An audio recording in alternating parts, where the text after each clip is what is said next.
Question du jour. Pourquoi les États-Unis n'ont-ils pas envahi l'Iran? Parce que ce n'est pas une question de capacité militaire. On a vu ce que la machine américaine peut faire en 11 jours. La question c'est, pourquoi choisir de ne pas occuper? La réponse la plus honnête vient d'un juriste allemand des années 30 nommé Carl Schmitt. Auteur controversé, associé au régime nazi, je le signale clairement. Mais ces outils pour analyser le pouvoir restent redoutablement précis. Et en géopolitique, on utilise les outils qui fonctionnent. Pour Carl Schmitt, l'essence de toute politique repose sur une distinction fondamentale, l'ami et l'ennemi.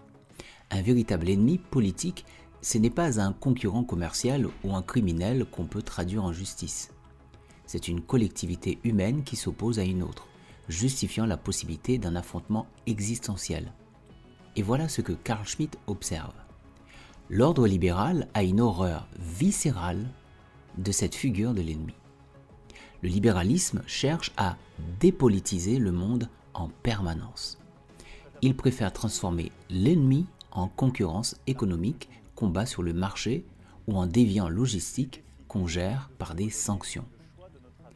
Regardez ce qu'a fait l'Amérique avec l'Iran. Pas d'invasion, pas d'occupation, juste une exclusion du SWIFT, blocage des importations pétrolières, gel des actifs. Et pour la dimension militaire, destruction des capacités comme on enlèverait un obstacle routier, puis retrait immédiat. L'Iran a été traité comme un problème de tuyauterie, pas comme un ennemi. Mais Carl Schmitt nous permet de voir la conséquence la plus insidieuse de cette approche.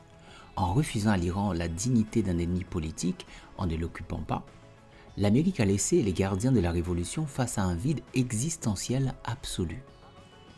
Comme il n'y a plus d'ennemis américains à combattre sur le sol iranien, comme il n'y a plus la capacité de projection extérieure, les gardiens de la révolution s'est retourné vers la seule cible encore à sa portée, sa propre population. L'ingénierie libérale n'a pas détruit le régime iranien, camarades. Elle l'a forcé à se détruire lui-même. Ce processus d'autodestruction, un politologue américain l'avait décrit avec une précision clinique en 1941. Et il lui avait donné un nom très précis. Et ça, c'est ce qu'on va essayer de voir dans l'épisode 6.